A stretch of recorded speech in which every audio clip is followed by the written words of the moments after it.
Should you hire tutors for your tutoring company? In this video, I'm going to go through 4 reasons for yes, why you should be hiring tutors, and also 4 reasons why no, perhaps it's not the best time for you to hire tutors. By the end of this video, you're going to gain clarity on whether or not you should be hiring tutors for your tutoring company, and I'll give you some next steps as a point of consideration if you are planning to hire tutors. Hey, I'm Lisa. I'm the founder of Lisa Study Guides, a private tutoring business which has had over 1,000 students we've looked after privately, and in my time I've hired over 100 tutors for my team. I've recently sold that business so that I can focus on my second business, business coaching for tutoring business owners. So if you're interested in hearing more of the advice I have for tutoring business owners, then make sure you subscribe to this channel and don't forget to hit that bell button so you never miss out on any videos I make for tutors. Let's start off with reasons why you should hire tutors for your company. First, you simply don't have enough time. When I start working with a lot of my tutoring business owner clients,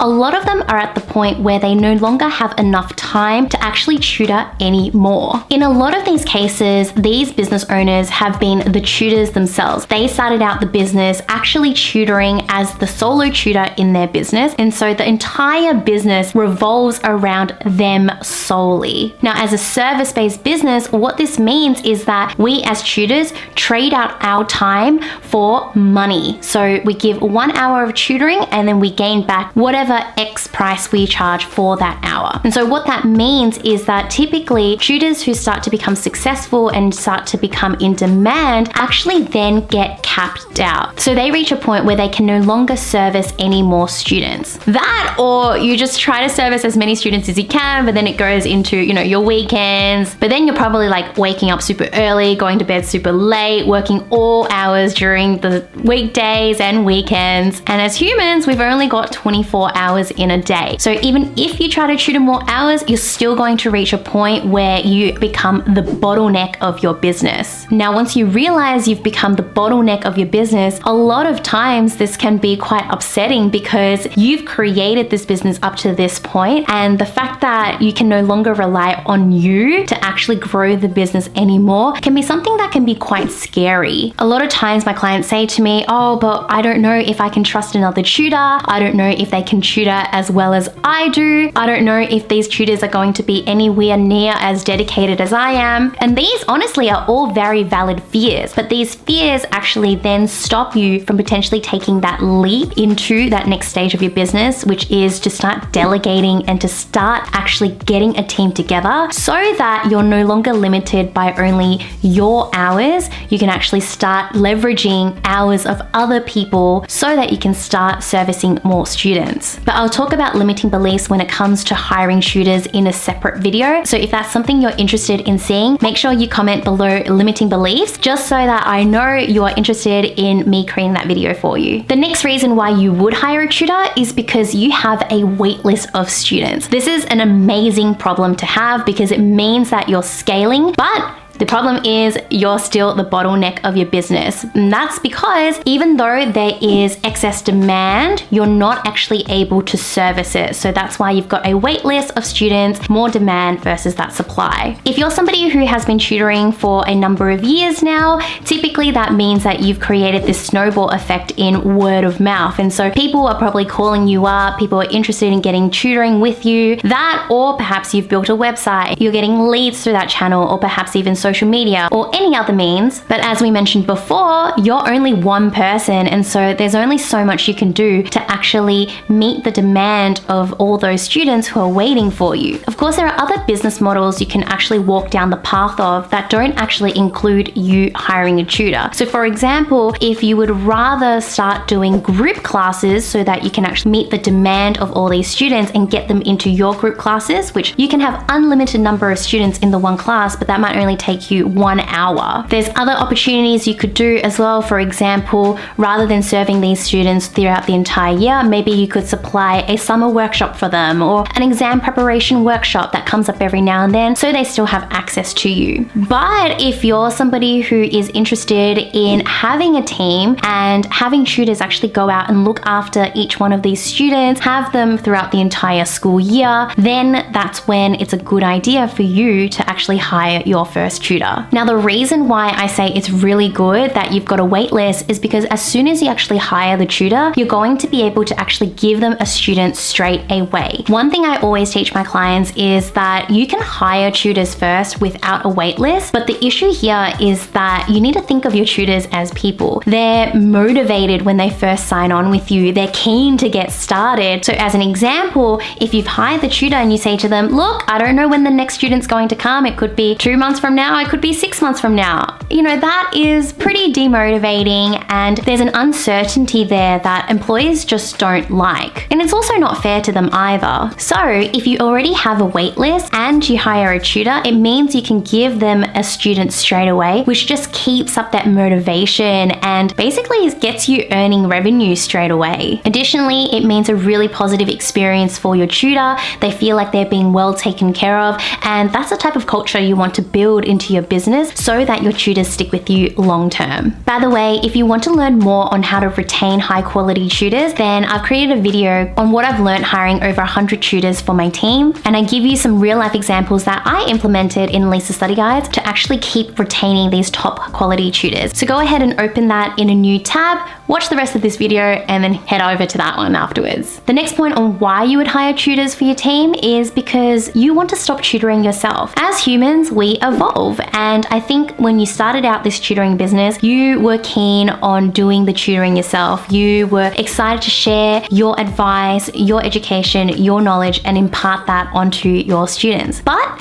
there may come a time in your business journey where you think to yourself, you know what? I think I've done my fair share here. I think I'm ready to move on to the next chapter, whether that be to focus more on becoming a CEO of your business and start extracting out yourself of the business. Or it could be that you're excited to actually start managing a team of people and learn what it's like to manage a team. That, or maybe you just have different values that have come to light as a result of you doing these tutoring hours. Maybe you realize you would like a little bit more flexibility in your time, and therefore you don't really want to be working on the weekends anymore. Maybe your personal circumstances in life have changed. Maybe you were super flexible to work late hours in the night during the weekdays and work on the weekends when, say, you didn't have a partner. But now you have a partner who works full time. It means that your workloads are completely opposite, and so you'd like to scale it back a little bit on the weekends just so that you can spend more time with your partner. And actually, this is a real life example because this is exactly what happened to me when I was doing tutoring. I was doing well, you know, I had all my students, I had my routine, but then I met my partner Josh and I really wanted to spend more time with him, and so that meant reassessing what my schedule looked like and seeing whether or not it's still aligned with where I wanted to go in life. All of these different reasons are super valid, and a lot of the times when I get new clients coming to me, it's because they're in these situations where they want to offload the work and they want to start hiring tutors, but they just have no idea how to. If you're somebody who is at this stage in business and you're interested in growing your team of tutors, then I highly encourage you to find out more about one-on-one coaching with me. Because I have grown my own tutoring team before, I specialize as a coach in tutoring businesses. So to find out more, you can click in the link in the description box and book in a discovery call with me where I get to know your goals and where you're at currently in your business, what your challenges are, and how I can help you get to the next stage in business. Now, the next reason why you would hire tutors for your tutoring business is if you're excited about managing a team. Not every single person out there is going to be stoked by the idea of actually hiring tutors, and that's completely okay. If this is not you, just because you don't want to actually add on more workload to manage tutors, you never started a business just so that you could become a manager, the idea of it depletes you rather than energizes you, then these are all very solid reasons as to why you wouldn't necessarily go ahead with hiring tutors. I will just put in a quick caveat though. We want to make sure that these feelings are not because you have limiting beliefs when it comes to hiring tutors. If you're being held back by limiting beliefs because you're fearing something about hiring and that's what's holding you back, then you need to work through that so that you can actually move in the direction of hiring tutors tutors if that's what you truly want. But if you're like, Lisa, no,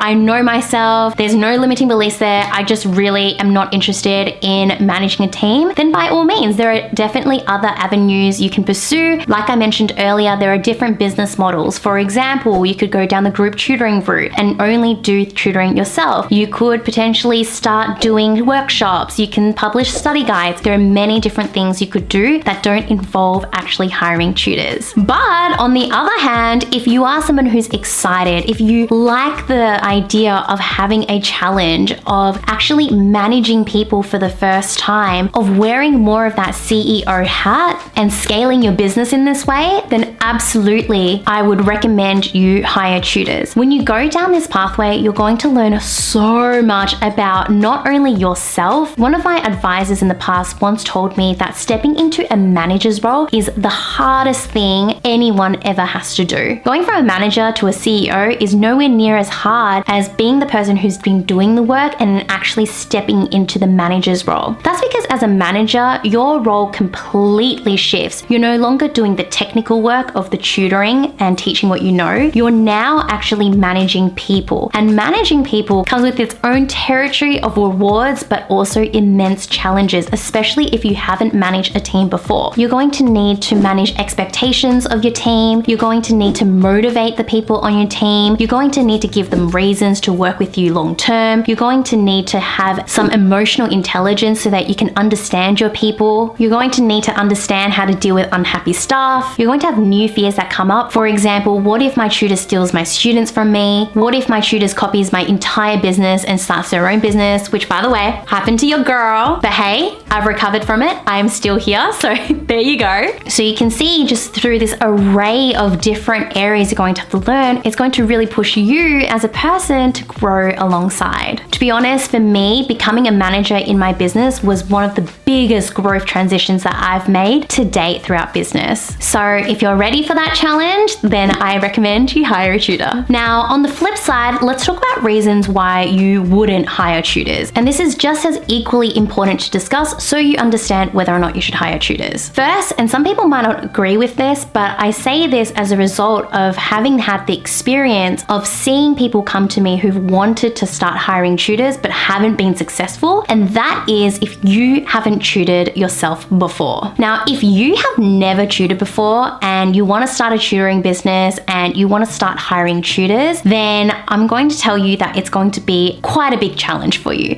I'm not saying that it can't be done, but I'm saying that you have a lot that you will need to learn, and I don't necessarily think you will be the best manager for your tutors, and this is why. If you've never tutored before and you're trying to manage a team of tutors, when they come to you with very specific tutoring questions, whether it be how to structure the class lessons, or whether it be how do I deal with this parent who has rescheduled 5 minutes before their session while I'm already on my way to their house, you're going to have a very hard time answering those questions, purely because you haven't had the experience of doing it yourself before. I personally believe that if you're somebody who wants to start a tutoring business, you need to be one of two things. First, you need to be somebody who is doing the tutoring yourself and you're at the stage where you're ready to start hiring tutors and start coaching them on what you've done up until this point, which I think is a really amicable way forward. You're going to have that insight that your tutors will really value, and so they're going to want to work with you. The alternative is you're somebody who has had experience in management, let's say, and you're interested in the tutoring space, but you come into this not necessarily having the technical skills of tutoring,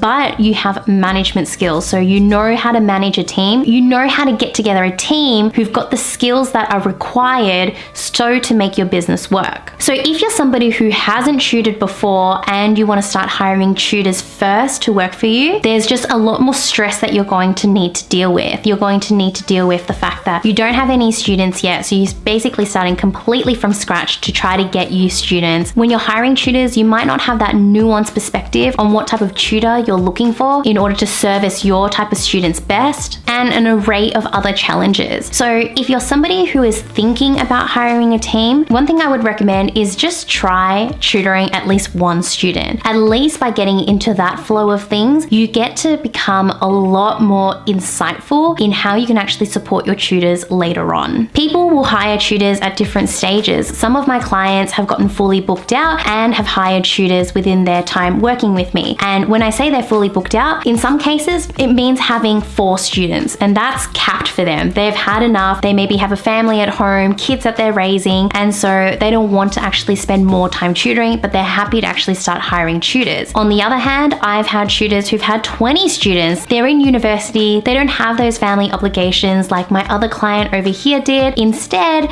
they're keen to work lots and lots of hours, and it's only when they're tutoring 20-hour weeks then they realize, oh, actually, you know what? I think I want to start hiring tutors. When you actually hire tutors and what capped out looks like for you can be very different, but ultimately I would still say at least have 1 student that you're tutoring, because I really genuinely believe you're going to make your life a lot easier for the long run. Now on to the next point is that you don't have any demand. Earlier in this video, I said if you have a waitlist of students, it means you have demand, and that is a good reason for you to hire tutors. On the flip side, if you don't have any demand, then that's when you should reconsider whether or not you should hire a tutor right now. And I talked about this earlier in the video in that when it comes to hiring tutors, you want to keep them motivated and basically stimulated so that they're happy working with the company. But a lot of people actually get this the wrong way around. They think they need to hire the tutor first and then find the student. But actually, I would flip it. I would get the student first and then hire the tutor. So this might sound a bit scary because you're like, but wait, I've got a student and I can't offer them a tutor yet. Apply that to the other situation. You've got a tutor, but you can't get them a student yet. Which way is actually better? I would actually argue that it's better to get a student first. Let them know that there's a waiting time of 1 to 2 weeks while you actually go out and find the tutor and hire that tutor. That way, when the tutor actually starts working for you, bam, they've got a student straight away and everyone is happy. The next reason why you wouldn't hire a tutor is because you have limited resources. And I'm specifically talking about time. The exciting part about hiring a tutor is so that you can actually delegate work so that you can eventually start freeing up your time. So for example,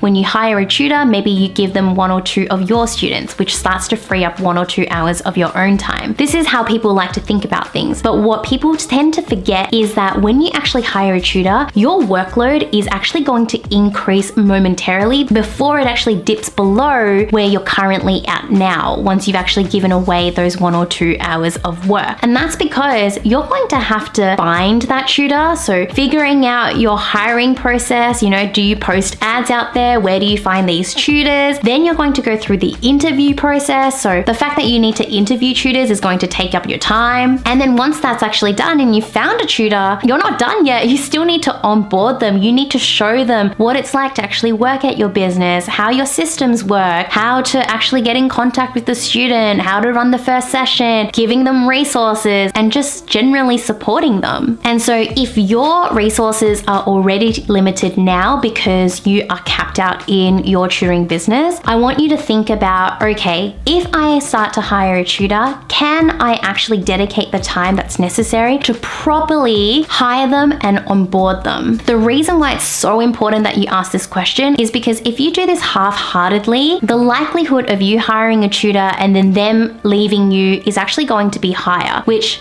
ultimately is not a good investment of your time because you've put in all this work in hiring someone only to have them leave soon after. And so you haven't gained anything from it. If anything, you're going to gain more problems from it. So for example, if you've given them 1 or 2 students, what happens to those 1 or 2 students once that tutor actually quits? They either have to come back to you or you're going to have to figure out how to hire a new tutor, and that's just going to create more stress. The second thing I want you to know here is if you are fully capped out, you don't have much time, think of this as something that is a short chapter in your business life. So if you can dedicate a few extra hours each week, for example, to actually hire that tutor, this isn't something that needs to be sustained in the long run. If hopefully after about 3 months, you've done the entire process of hiring tutor, of onboarding them, and basically keeping them in maintenance and checking in that they're happy, that you can finally actually just reduce down your hours. So even though you are capped out right now, if you know you have a little bit more capacity, a little bit more energy, just to onboard a little bit more of that extra workload, it helps knowing that it's just temporary and that you'll eventually be freer after this period. Now, the next reason why you wouldn't hire a tutor is because you're only finding low quality tutors. I've learned from my own mistakes, and I know that my clients clients make this mistake too, because they come to me and they complain about it. But essentially, we often act from a place of desperation when we start hiring tutors. We're either desperate because we have got too many students that we can't handle anymore,